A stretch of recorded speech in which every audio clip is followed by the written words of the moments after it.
IPL 2026 സീസണിനു മുന്നോടിയായി Mumbai Indians ടീമിലെ നായകസ്ഥാനം സംബന്ധിച്ച ചർച്ചകൾ സജീവമാകുന്നു.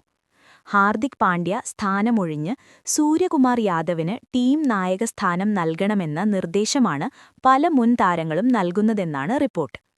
ശക്തമായ താരനിരയുണ്ടെങ്കിലും 2020 ശേഷം കിരീടം നേടാനായിട്ടില്ലെന്ന പശ്ചാത്തലത്തിലാണ് ടീമിനുള്ളിൽ മാറ്റം വേണമെന്ന് പലരും അഭിപ്രായപ്പെടുന്നത്. മുൻ ഇന്ത്യൻ സെലക്ടറായ കൃഷ്ണമാചാരി ശ്രീകാന്താണ് ഈ നിർദ്ദേശം പ്രധാനമായും മുന്നോട്ടുവെച്ചത്.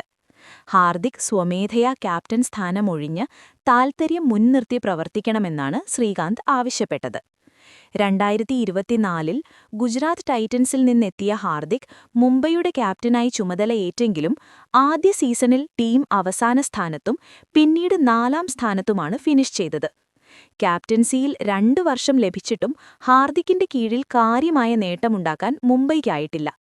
സൂര്യകുമാർ യാദവ് ആകട്ടെ ഈ കാലയളവിൽ ഇന്ത്യൻ ദേശീയ ടീമിനായി വലിയ നേട്ടങ്ങളുണ്ടാക്കിയിട്ടുണ്ട്. അതിനാൽ തന്നെ സൂര്യയുടെ നേതൃത്വം മുംബൈ ഉപയോഗിക്കണമെന്നാണ് ശ്രീകാന്തിന്റെ ആവശ്യം.